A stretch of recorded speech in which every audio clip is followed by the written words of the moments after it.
Hello friends, आप सभी का स्वागत है एक बार फिर से टैरो विद कृष्णा के इस नए एपिसोड में। पिक अ कार्ड में मैं आपके लिए आज एक नया टॉपिक लेकर आया हूं कि व्हाट कमिंग नेक्स्ट, आपके लाइफ में अब आगे और क्या होने वाला है, क्या आने वाला है।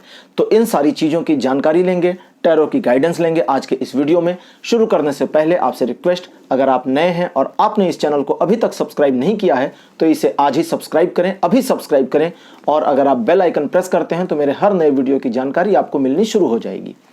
और साथ ही साथ मैं आपको बताता चलूं कि आज के पिक अ कार्ड सेशन का जो हमारा टॉपिक है वो है व्हाट कमिंग नेक्स्ट, यानी आपकी लाइफ में आगे क्या आने वाला है। तो जैसा कि आप देख रहे हैं मेरे सामने 3 कार्ड्स हैं, पीच कलर, येलो कलर और blue colour, light blue colour है। तो पाइल नंबर 1 है पीच, पाइल नंबर 2 है येलो और पाइल नंबर 3 है लाइट ब्लू। तो आपका जिस कार्ड की ओर, जिस कलर की ओर पहला इंटेंशन जाता है, पहला लगाव, पहला झुकाव जाता है, आपका दिल जिस कलर को चूज करने के लिए सबसे पहले इंडिकेट करता है उस कलर को चूज करें, अपने माइंड में रखें। और अपने चूज किए गए कलर को देखने के लिए, अपने चूज किए गए कलर के पाइल के बारे में जो रीडिंग है उसे सुनने और देखने के लिए आप डिस्क्रिप्शन में जाएं। वहां पर हमने पाइल्स के साथ साथ टाइम स्टैम्प दिया हुआ है, यानी हर पाइल का टाइम स्टैम्प दिया हुआ है। मान लें आपने येलो कलर का कार्ड चूज किया है जो पाइल नंबर 2 है, तो आप सीधे डिस्क्रिप्शन पर क्लिक करें, उसमें पाइल नंबर 2 का टाइम स्टैम्प दिया हुआ है। टाइम स्टैम्प पर क्लिक करते ही आप सीधे पाइल नंबर 2 की रीडिंग पर स्विच कर जाएंगे। तो अब आप समझ गए होंगे। तो जो कार्ड, जो कलर आपको ज्यादा अच्छा लगता है, जिस कलर की ओर आपका झुकाव ज्यादा आ रहा है, दिल जिस ओर जा रहा है, दिमाग नहीं, दिल जिस ओर जा रहा है, उस कलर को चूज करें और अपने पाइल के लिए रीडिंग को देखें। तो मिलते हैं पाइल्स आपकी रीडिंग में।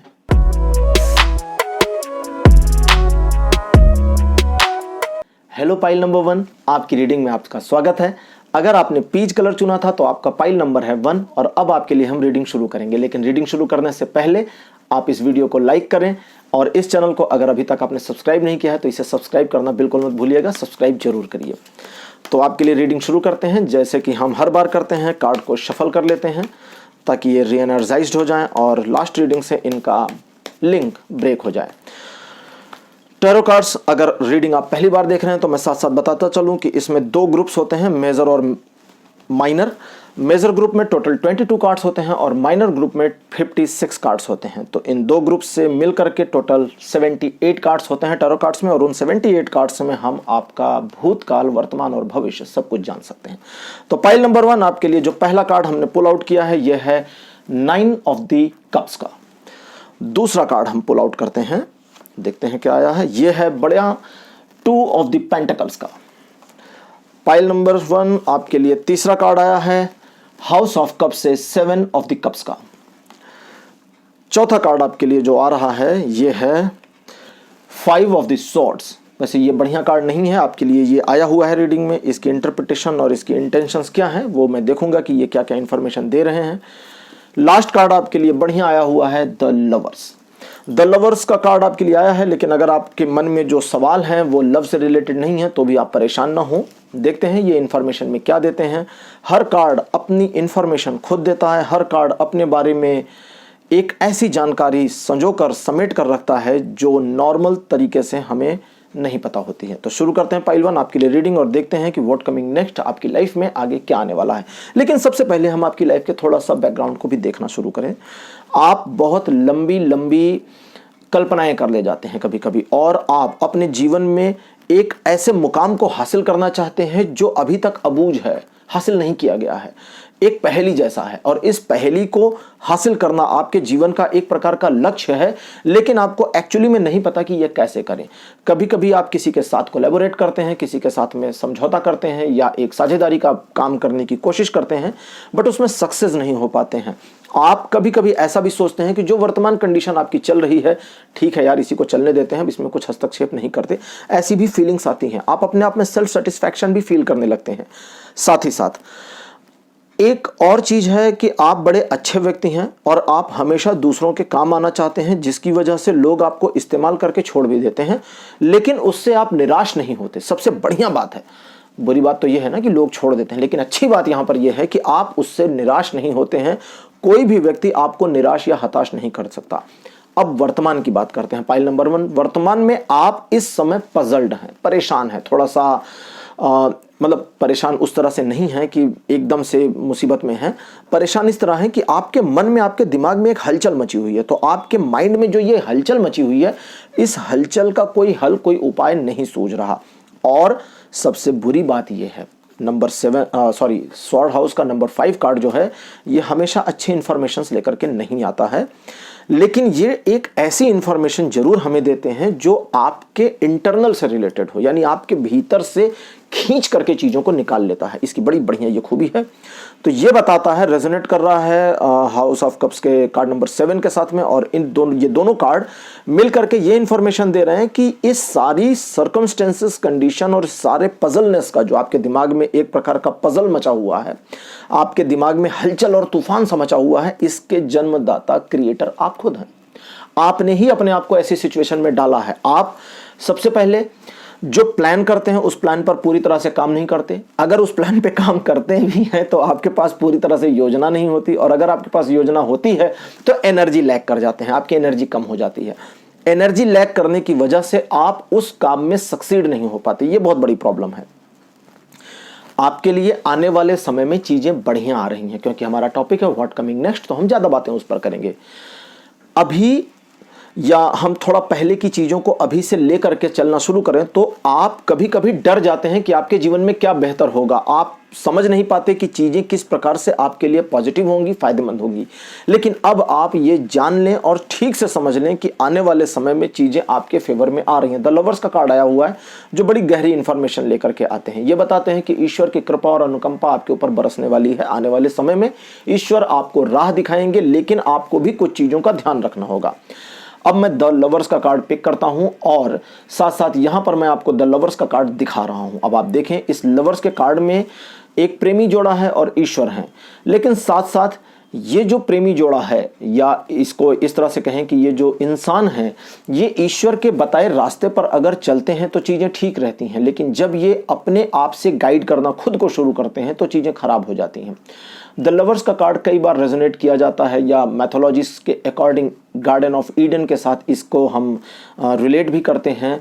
गार्डन ऑफ ईडन में अगर आपने स्टोरीज पढ़ी होंगी तो आपको पता होगा कि एडम और ईव ने वो एप्पल खा लिया था, जिसकी वजह से उनको हेवन से निकाल दिया गया था। लेकिन हेवन से निकालने के पीछे की जो कहानी है, उसमें सबसे बड़ी बात यह है कि उन्होंने ईश्वर के संदेश की नाफरमानी करी थी। आपको वो नहीं करना है। आपको अपने आप की नाफरमानी नहीं करनी है। अभी आप ईश्वर को 1 मिनट के लिए छोड़ दें, आप अपनी नाफरमानी करते रहते हैं। आप प्लान करते हैं, उस प्लान पर काम नहीं करते। आप प्लान पर काम शुरू करते हैं तो आपकी एनर्जी कम हो जाती है, आप उसमें बोर होना शुरू हो जाते हैं या डिस्ट्रैक्ट हो जाते हैं, दूसरे प्लान पर शुरू हो जाते हैं काम करना। तो इन सब चीज़ों को अगर आप कंट्रोल नहीं कर पाएंगे और दूसरे लोगों से बहुत ज़्यादा इन्फ्लुएंस फील करते हैं, या दूसरे लोग आपको आसानी से प्रभावित कर लेते हैं, मोल्ड कर लेते हैं और आपको आपके पथ से मोड़ देते हैं, तो चीज़ें आपके हाथ से निकल जाएंगी। इसलिए मैंने कहा कि आपको अपनी नाफरमानी करने से बचना होगा। आप अगर अपने साथ समझौतावादी रुख ना अपनाएं, अपने साथ एक कठोरता अपनानी शुरू करें, तो कई सारी चीज़ें आपके जीवन में भविष्य में बदल सकती हैं। क्यों? क्योंकि ईश्वर की कृपा आपके ऊपर बरस रही है। ईश्वर चाहते हैं कि चीज़ें आपकी लाइफ में परिवर्तित हों, फायदे की हों, पॉजिटिव हों। लेकिन अगर आप इन पॉजिटिव चीज़ों के बीच नकारात्मकता अपने मन में लेकर के आएंगे तो चीज़ें पॉजिटिव कैसे होंगी? इसलिए कोशिश करें कि हर चीज़ को, या जो कुछ भी आपने प्लान किया है, उस पर सही तरीके से, सधे हुए तरीके से काम करें।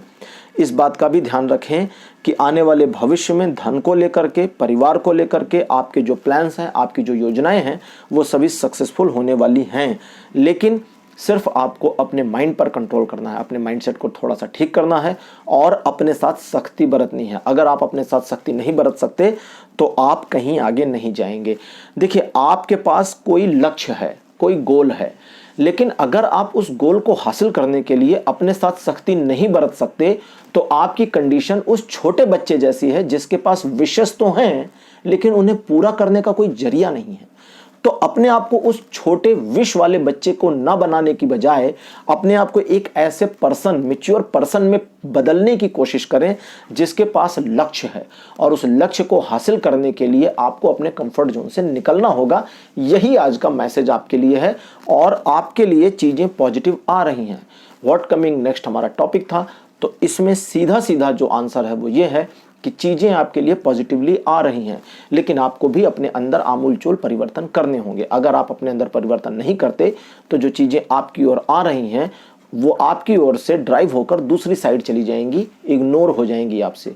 तो उन चीज़ों को आपसे इग्नोर ना होने दें। ईश्वर जो कुछ अच्छा भेज रहे हैं उसे एक्सेप्ट करने के लिए पूरी लगन और मेहनत के साथ आगे बढ़ें।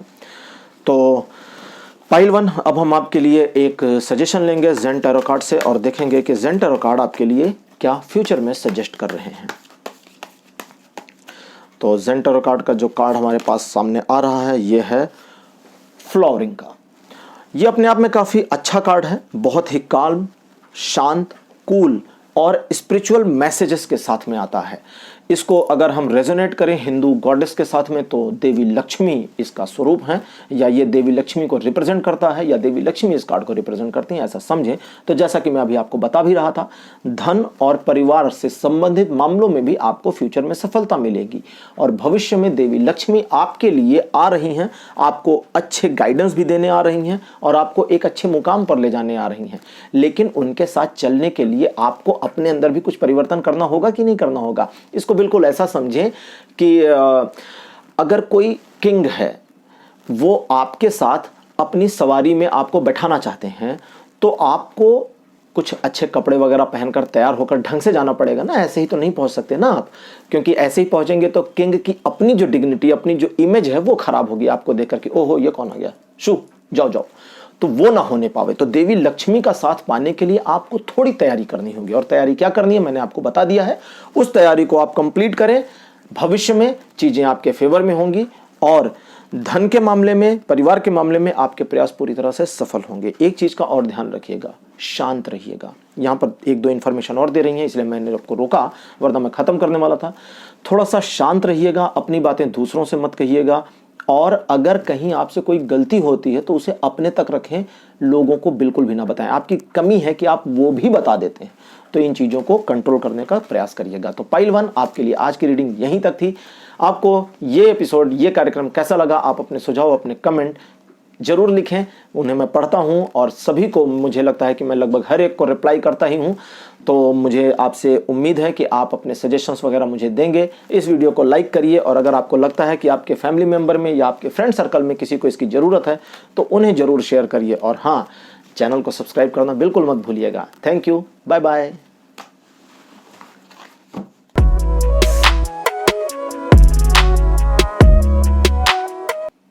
हेलो पाइल 2, आप सभी का स्वागत है आपकी रीडिंग में। अगर आपने येलो कलर चूज किया था तो अब आपके लिए रीडिंग शुरू हो रही है।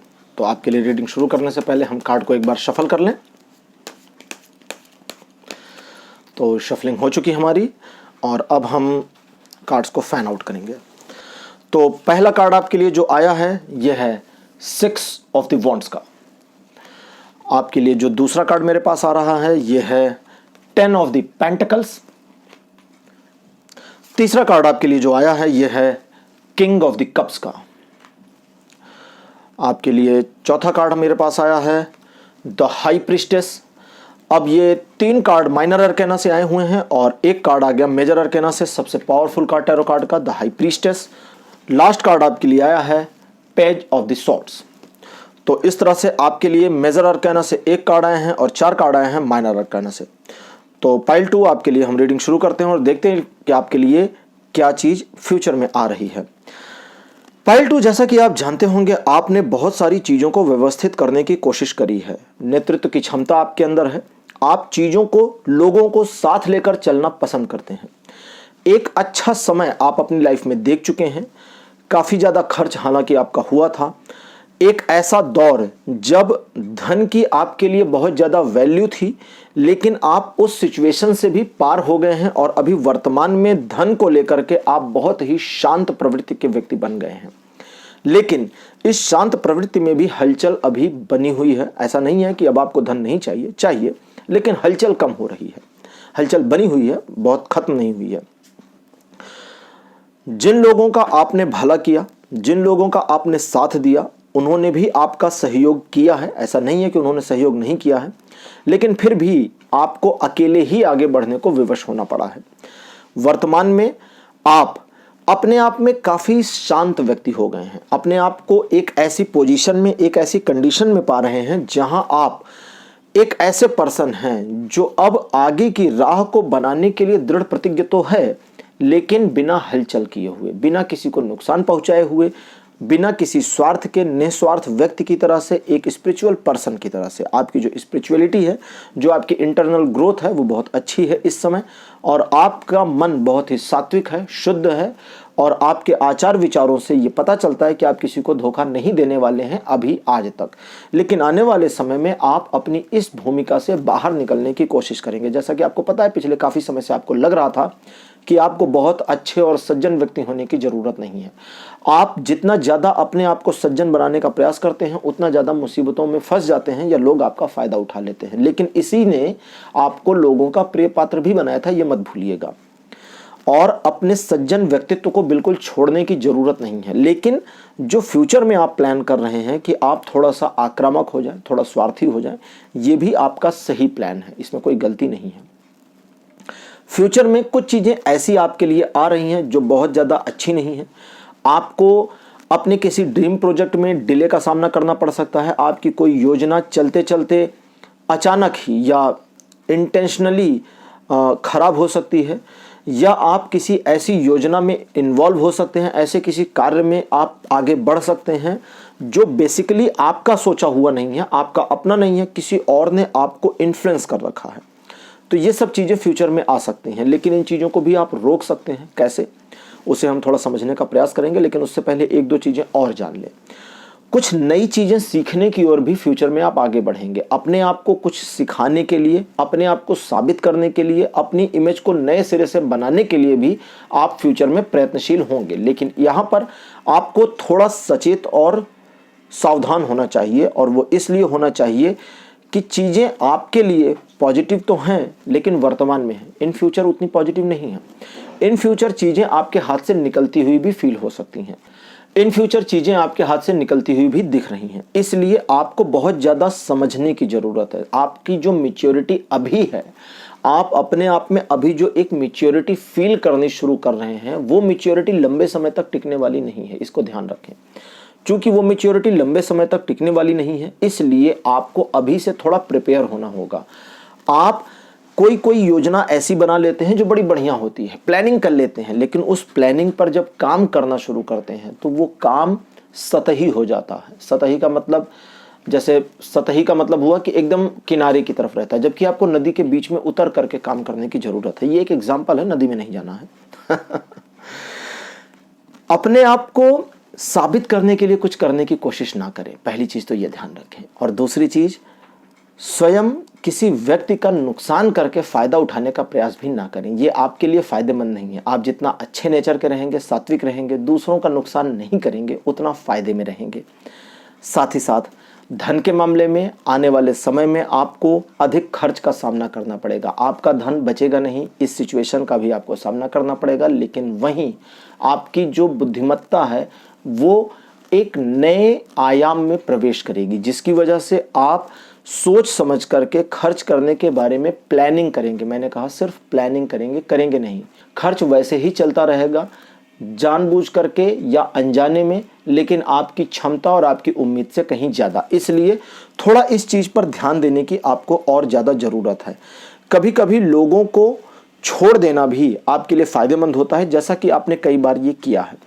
लोग गलती करते हैं, आपका फ़ायदा उठाते हैं और आप उन्हें छोड़ देते हैं।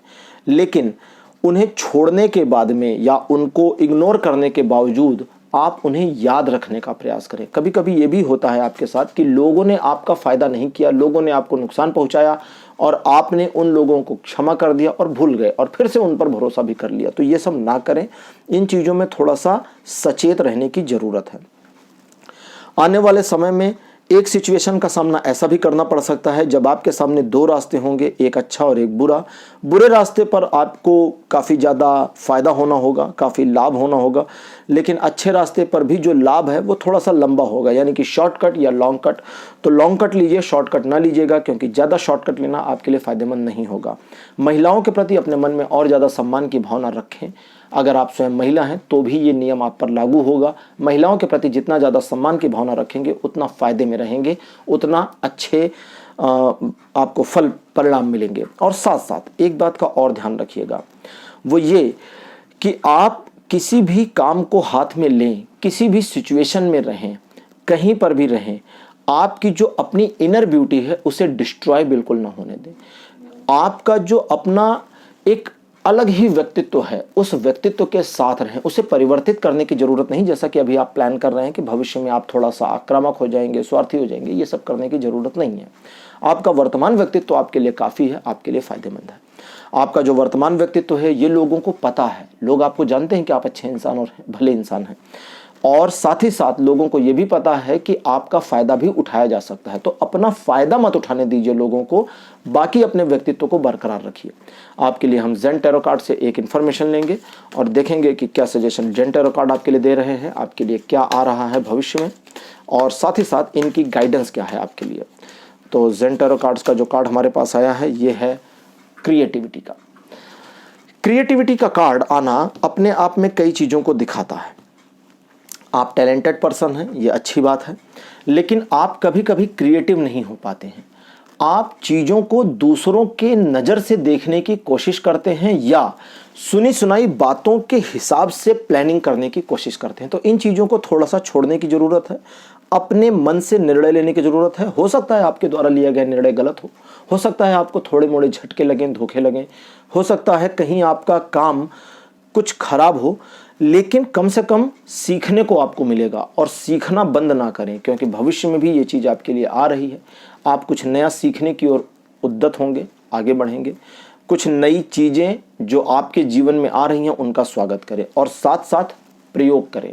अगर आप प्रयोग नहीं करेंगे या प्रयोग करना बंद कर देंगे, जैसा कि आप पहले छोटे थे तब करते थे या बहुत समय पहले आपने किया है, बहुत सारे ऐसी चीज़ों में आपने हाथ लगाया है जिन चीज़ों को लोग सही नहीं मानते थे, या जिन चीज़ों में लोगों को लगता था कि कॉन्फिडेंटली आगे नहीं बढ़ा जा सकता, उन चीज़ों में भी आपने अपने आप को साबित किया है। तो इसलिए आपको अपने ऊपर पूरा कॉन्फिडेंस रखना चाहिए और अंदर से अपनी क्रिएटिव नेचर को, क्रिएटिव क्षमता को निखारना और उभारना चाहिए। जितना ज़्यादा आप अपने ऊपर काम करेंगे उतना फ़ायदे में रहेंगे। तो पाइल नंबर 2, आप इस चीज़ को ध्यान रखें। फ्यूचर में चीज़ें आपके लिए बहुत ज़्यादा पॉजिटिव नहीं हैं, लेकिन अपने वर्तमान नेचर को बनाए रख करके, वर्तमान नेचर का मतलब वो नहीं जो आप लोगों को दिखा रहे हैं, बल्कि वो जो आपके अंदर है, छिपा हुआ है, उसे बरकरार रख के चीज़ों को अपने पक्ष में मोड़ने में आप कामयाब रहेंगे। तो पाइल नंबर 2, आज की रीडिंग आपके लिए यहीं तक। आपको आज की रीडिंग कैसी लगी, आप अपने अनुभव, अपने सुझाव कमेंट सेक्शन में जरूर लिखें, लिखना ना भूलें। और इस वीडियो को अगर आपको लगता है कि आपके किसी फ्रेंड को या फैमिली मेंबर को ज़रूरत है इसकी, तो उसे भी शेयर करें और चैनल को सब्सक्राइब करना ना भूलिएगा। Okay, bye bye.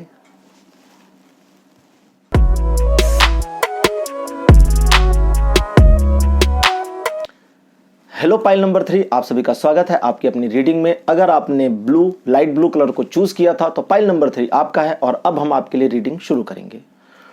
तो सबसे पहले हम कार्ड्स को एक बार शफल करेंगे, रीशफल करेंगे, ताकि इनका लास्ट रीडिंग से जो लिंक है वो थोड़ा ब्रेक हो और नई रीडिंग के लिए ये पूरी तरह से रेडी हो जाए।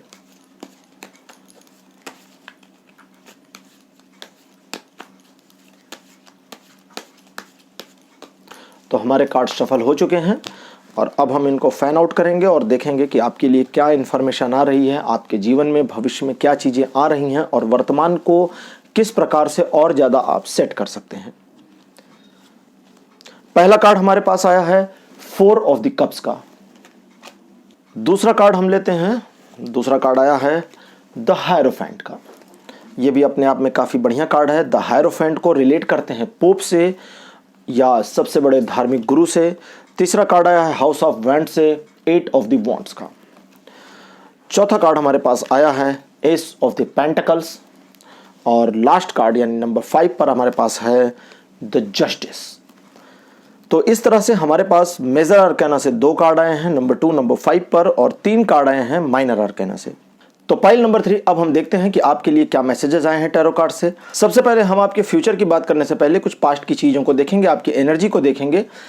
आप अपने जीवन में चाहते हैं कि ईश्वर कोई राह दिखा दें, लेकिन आप ईश्वर के प्रति पूरा समर्पण का भाव दिखा नहीं पा रहे हैं। साथ ही साथ आप किसी ऐसे व्यक्ति के बातों को भी इग्नोर कर रहे हैं जो आपको एक्चुअली लाइफ में गाइड कर सकता है। आप उस गाइडेंस के प्रति पूरी तरह से समर्पित नहीं हैं। लोगों की मदद हालांकि आपको मिलती रहती है, आपके मन में अच्छे विचार आते रहते हैं, नए नए विचार, नए नए थॉट्स आते रहते हैं, लेकिन उन सब चीज़ों के बावजूद, मतलब बहुत सारी अच्छी चीज़ों के बावजूद, इन सारी अच्छी चीज़ों को आप अपने फायदे के लिए इस्तेमाल नहीं कर पा रहे हैं। बड़ी प्रॉब्लम इस बात की है। फ्यूचर में हालांकि चीज़ें आपके लिए बढ़िया आ रही हैं, जस्टिस का कार्ड आया है। जो चीज़ें आपके लिए सही हैं, ईश्वर ने जिन चीज़ों को आपके लिए चुन के रखा है, वो चीज़ें आपको मिलेंगी और उनको मिलने से आपको कोई रोक नहीं सकता। मतलब वो चीज़ें रुकने वाली नहीं है। कुछ भी करें आप, अच्छा करें बुरा करें, लेकिन चीज़ें आपके लिए आएंगी जो पॉजिटिवली हैं। बट उस पॉजिटिव चीज़ों के आने के साथ साथ एक चीज़ जो आपको नहीं मिलने वाली, वो ये कि उन चीज़ों को हैंडल कैसे करें। इसको मैं समझाता हूँ दूसरे ढंग से। आपने सुना होगा कि धन के मामले में दो वर्ड्स हैं, एक वर्ड है रिच और एक वर्ड है प्रॉस्पेरस। रिच और प्रॉस्पेरस, ठीक है, कहते हैं ना कि धनी मानी होना, तो धनी होना और मानी होना दोनों में बहुत फर्क है। रिच होना का मतलब हुआ अमीर होना, आपके पास धन बहुत है, लेकिन प्रॉस्पेरस होने का मतलब है कि उस धन को सही ढंग से इस्तेमाल कर पा रहे हैं। आपने देखा होगा, आप अपने आसपास देख सकते हैं, हो सकता है आपकी लाइफ में भी ऐसा हो। कई लोग हैं जिनके पास धन तो बहुत होता है, पैसा बहुत आ रहा है, लेकिन उस पैसे को सही ढंग से यूज नहीं कर पा रहे हैं, उनका लिविंग ऑफ स्टैंडर्ड भी डाउन है। लेकिन कई लोग ऐसे भी होते हैं जिनके पास पैसा कम आ रहा है बट उनका लिविंग ऑफ स्टैंडर्ड हाई है, ऊंचा है। वे ज्यादा धन नहीं खर्च करते, लेकिन तरीका जो उनका है वो काबिले तारीफ है। लेकिन कुछ ऐसे लोग हैं जो ज़्यादा धन खर्च करते हैं, लेकिन उनका जो तरीका है वो रिडिकुलस है। तो ऐसे ही चीज़ें आपको मिल तो जाएंगी, क्योंकि इंटेंशनली वो चीज़ें आपके लिए डिसाइड की गई हैं और आपको दी जाएंगी एज अ रिवार्ड ईश्वर की ओर से, जो यहाँ पर इंटेंशंस आ रही हैं उसके अकॉर्डिंग। लेकिन उनका यूज़ करना आपको नहीं आएगा। यूज़ करने के लिए आपको अपने अंदर कुछ परिवर्तन करना होगा, और जो पहला परिवर्तन आपको करना है वो ये कि जितना भरोसा आप स्वयं पर करते हैं उससे कहीं ज़्यादा आपको ईश्वर पर करना होगा। आप सोचते हैं कि कोई राह दिखा दें ईश्वर, आप सोचते हैं कि ईश्वर ने आपको उतना नहीं दिया जितने के आप हकदार हैं। ईश्वर आपको उन चीज़ों से वंचित रख रहे हैं जो चीज़ें अब तक आपको मिल जानी चाहिए, लेकिन साथ साथ आप अपने आप में थोड़ा सा निराशावादी भी हो जाते हैं तब जब आप अपनी उपलब्धियों पर ध्यान नहीं देते, अपनी काबिलियत पर ध्यान नहीं देते, शक कर जाते हैं। आपके अंदर धार्मिक भावना भी है, आप एक अच्छे इंसान भी हैं, आप लोगों का भला करने का प्रयास करते हैं, लेकिन चाहते हैं कि लोग आपके अनुसार भी चलें।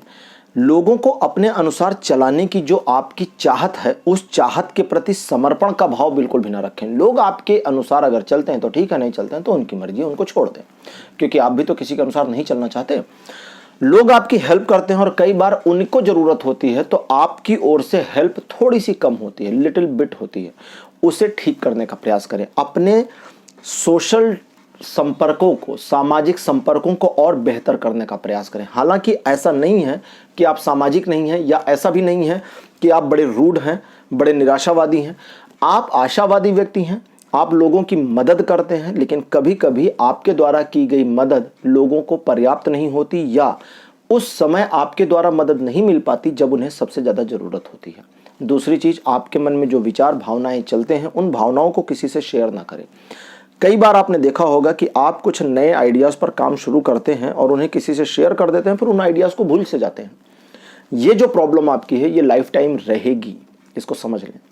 इसलिए जिन आइडियाज़ पर आप काम शुरू करते हैं उन आइडियाज़ को किसी को कहें नहीं। जब आप कहेंगे नहीं तो उसमें थोड़ा गहरे उतरेंगे। हम जिन चीज़ों को कह देते हैं उनसे हल्के हो जाते हैं, और जिन चीज़ों को हम नहीं कहते उनसे हम गहरे हो जाते हैं और गहराई तक चले जाते हैं।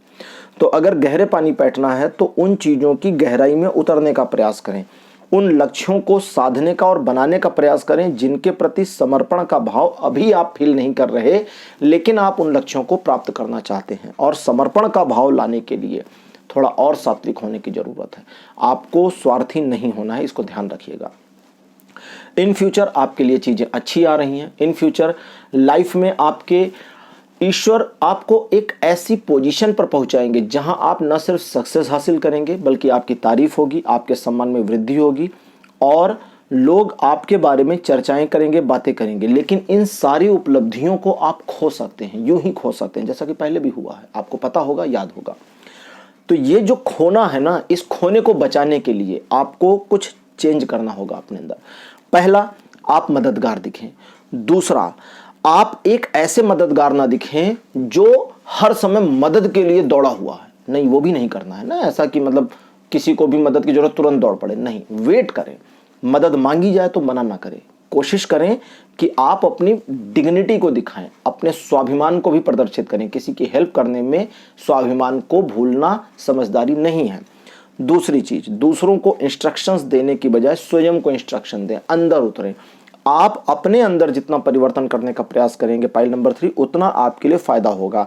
आप कभी कभी चाहते हैं कि लोग चेंज हो जाएं, परिस्थितियां बदल जाएं, लोग इस तरह से काम करें, लेकिन आप उस तरह से काम नहीं करना चाहते। तो जो चाहते हैं आपके लोग ऐसा करें या परिस्थितियां वैसी हों, उस तरह पहले आपको होना होगा, इसका विशेष ध्यान रखें। अब धन की थोड़ी बात करते हैं और व्यापारिक मामलों की, क्योंकि यहाँ इसके बारे में भी जानकारी आ रही है। आने वाले समय में जॉब में, व्यापार में, धन के मामले में आपको सफलता मिलने के बढ़िया संकेत मिल रहे हैं। अगले 1 महीने के अंदर आपको धन से संबंधित मामलों में कोई शुभ समाचार की प्राप्ति हो सकती है। जॉब के सेक्टर में अगर आप हैं तो अगले 2 महीने में एक प्रमोशन एक्सपेक्ट कर सकते हैं, और साथ ही साथ आपके जॉब में आपकी सैलरी भी इंक्रीज हो सकती है। सामाजिक मामलों में आपके सम्मान में वृद्धि होगी। आर्थिक मामले तो मैंने आपको बता दिए हैं, और पारिवारिक मामलों में आपकी स्वीकार्यता और बढ़ जाएगी। पारिवारिक मामलों में आपकी बात सुनी जाएगी, आपकी बात को समझा जाएगा, तरजीह दी जाएगी, लेकिन आपकी सिर्फ उन्हीं बातों को सुना जाएगा जो सही हैं, सुनने लायक हैं। ये नहीं कि आप कुछ भी बोले और सब परिवार वाले मान लें, ऐसा नहीं होगा। तो इसलिए अपने आप को थोड़ा सा क्लियर करने का प्रयास करें। जितना ज़्यादा आप अपनी डिस्टर्बेंस को क्लियर कर लेंगे, उतना आपके लिए सोचना बढ़िया हो जाएगा, मतलब आपकी थॉट क्लियर हो जाएगी। अभी जैसा कि मैं पहले भी थॉट के बारे में बता रहा था, आपको अपनी थिंकिंग पर विशेष ध्यान देने की जरूरत है। पाइल नंबर 3, आप सोचते तो बढ़िया हैं, लेकिन उस सोचने पर, उस विचार पर, उस योजना पर काम करने से पहले, काम शुरू करने से पहले ही योजना खत्म हो जाती है, तिरोहित हो जाती है। तो वो सब ना हो, इसके लिए योजना को गहराई में ले जाएं। और गहराई में कैसे ले जाएं? अंदर उतरें। जब आप अंदर जाएंगे, गहराई में जाएंगे, योजना को नोट डाउन कर लें अगर आपको लगता है कि आप भूल जाएंगे तो। लेकिन अगर योजना के बारे में, अपने विचार के बारे में आप दूसरों को तुरंत बताना शुरू करेंगे तो उन विचारों को खोते चले जाएंगे। इसलिए जिस विचार को अंदर ले जाना हो, जिस विचार पर काम करना हो, उसे दूसरों को ना बताएं। थोड़ा सा आत्म स्वाभिमान, आत्मसम्मान जगाने का और ज़्यादा प्रयास करें, यह आपके लिए बढ़िया रहेगा। अपने अंदर कॉन्फिडेंस और बढ़ाने की कोशिश करें और ईश्वर के प्रति समर्पण का भाव रखें। वो जो दे रहे हैं, जो भी ईश्वर की ओर से मिलता है, उसे स्वीकार करें।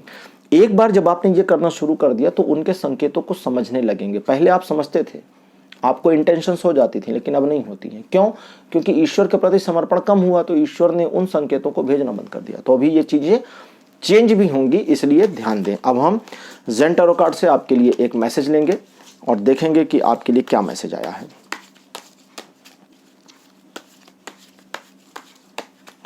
तो ज़ेन टैरो कार्ड से आपके लिए जो मैसेज आ रहा है, यह है कंप्लीशन का। ये कार्ड कंप्लीशन का कार्ड बताता है। जैसा कि देखिए, आप कभी अगर मेरे पिक अ कार्ड सेशंस को देखते होंगे तो आपने देखा होगा कि जब राइडर वाइट की डेक से मैं कार्ड्स निकालता हूं और बाद में ज़ेन टैरो से कार्ड निकालता हूं, तो ये कार्ड इस पूरी रीडिंग के साथ बिल्कुल रेजोनेट होता है, बिल्कुल मैच करने लगता है। मैच क्यों करता है? क्योंकि कार्ड्स की अपनी यही ब्यूटी है, इनकी अपनी स्वयं की एक जो एनर्जी है वो उन चीज़ों को रीड कर लेते हैं। अब कंप्लीशन का जो कार्ड है, ये आपको कहता है कंप्लीशन यानी कि कंप्लीट कर दें। आपकी प्रॉब्लम क्या है? जो भी मैंने आपको बताई, चीज़ों को छोड़ देते हैं, बीच में अधर में लटका देते हैं। ये ना करें। जब तक चीज़ें कंप्लीट ना हो जाएं, तब तक कार्य को छोड़े नहीं। कितनी भी मुश्किलें आ जाए, परिस्थितियां कितनी भी विपरीत हों, कार्य को छोड़े नहीं, इसको ध्यान रखें। और इसके लिए कोशिश करें, एक डायरी पर पॉइंट्स नोट कर लें। जब काम कंप्लीट हो तो उसे क्रॉस कर दें। जब आप उसे क्रॉस कर देंगे तो आपको पता होगा कि ये वाला काम कंप्लीट हो गया। मान ले कोई बुक पढ़नी है, आपने बुक को उठाया, 10 पेज 20 पेज पढ़े और फिर बुक को छोड़ दिया, फिर दूसरी बुक ले ली, फिर उसके 10 पेज पढ़े, उसको छोड़ दिया, फिर तीसरी ले ली। ये चलता ही रहता है। ये एक एग्जाम्पल है, ऐसे कई काम आप करते हैं। तो बेहतर है कि एक लिस्ट बनाएं, उसमें बुक का नाम लिखें और जब तक वो कंप्लीट ना हो जाए वहीं रहें, आगे मत बढ़ें। इस तरह से अगर आप करेंगे तो आप अपने जीवन में लक्ष्य बना भी पाएंगे, हासिल भी कर पाएंगे, और ईश्वर फ्यूचर में आपको जो दे रहे हैं, ईश्वर फ्यूचर में जो भी आपके लिए प्रेषित कर रहे हैं, उनको सही ढंग से इस्तेमाल करने का हुनर आ जाएगा। तो पाइल नंबर 3 आपके लिए आज की रीडिंग यहीं तक थी। आपको आज का ये एपिसोड, ये प्रोग्राम कैसा लगा, आप अपने अनुभव, अपने सुझाव कमेंट सेक्शन में लिखना ना भूलें। और अगर आपको लगता है कि आपके फैमिली या फ्रेंड्स में से किसी को इस रीडिंग की ज़रूरत है तो इसका लिंक उन्हें शेयर करें। व्हाट्सएप वगैरह पर आप शेयर कर सकते हैं और चैनल को सब्सक्राइब करना बिल्कुल मत भूलिएगा।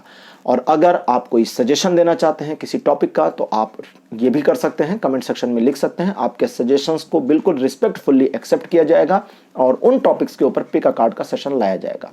तो आज के लिए इतना ही, अगली रीडिंग में फिर मिलेंगे। तब तक के लिए बाय बाय।